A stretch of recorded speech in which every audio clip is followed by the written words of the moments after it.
A few years ago, Google released Daydream, which is the company's platform for VR. However, it required a Daydream-compatible phone and required putting the phone into a Daydream-compatible headset like this. But that is no longer the case. Say hello to the Lenovo Mirage Solo, which is the first ever standalone Daydream VR headset.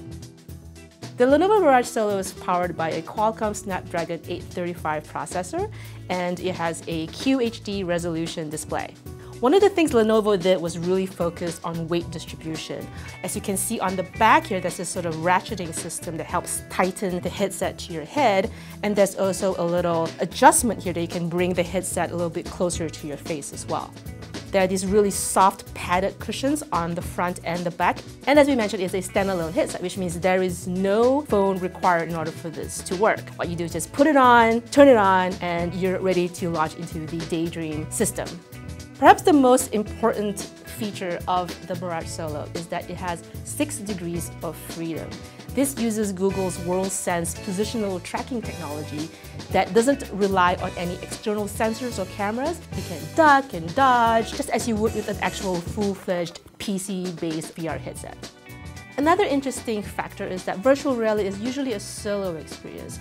But with the Mirage Solo, it has a sort of a Chromecasting ability, so you can cast whatever you're watching or experiencing to a nearby TV so that your friends can enjoy it with you.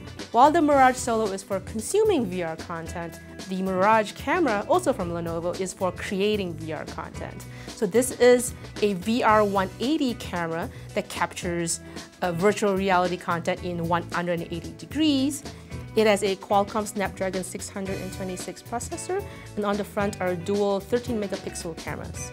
You can just take a photo, or you can take a video as well, and you can even live stream this directly to YouTube Live. The Lenovo Mirage Solo is set to retail for around $400, while the Mirage Camera will cost around $300. Both will be available around Q2 of this year.